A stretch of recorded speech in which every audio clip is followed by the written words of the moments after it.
Mechanical error ang sinisisi ng driver ng bus na nang-araro ng 7 sasakyan sa Commonwealth Avenue sa Quezon City kagabi. 3 ang patay, kabilang po ang batang 7 taong gulang. Saksi si Mark Salazar.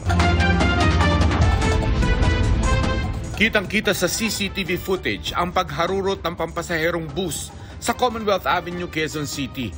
Kaya pagdating sa Fairlane Street, 7 sasakyan ang naararo nito.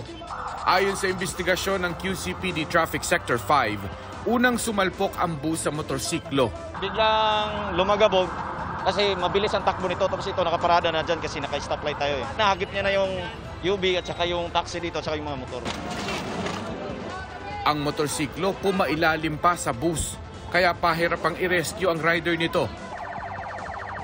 Isinugod pa sa ospital ang biktimang si Rafael Duque, pero idiniklara na siyang dead on arrival. Patay rin ang mag-ina na sina Melissa Melchor Papa at ang 7 taong gulang niyang anak na si Jaydeen, nasakay ng nadamay at nayuping UV Express. 17 iba pa ang sugatan, kabilang ang driver ng UV Express. Rumaraga na po yung bus sa likod ko, tapos bumangga na po siya doon sa likod po sa kanan.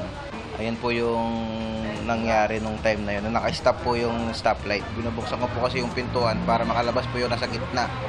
Yung likod po kasi, hindi mabuksan yung pintuan dahil po yuping-yupi na yung side sa kanan po na likod.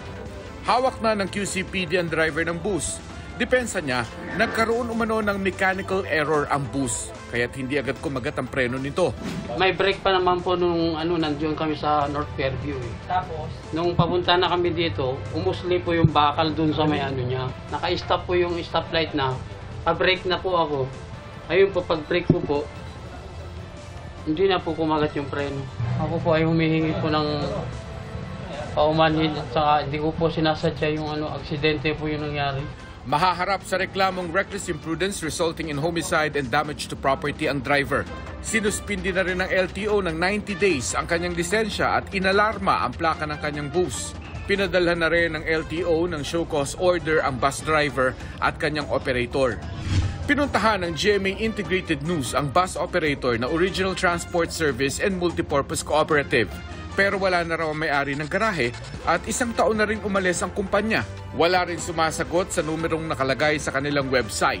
Pero ayon sa pamilya ng mag-inang nasawi sa aksidente, hindi pa nakikipag-ugnayan sa kanila ang bus company.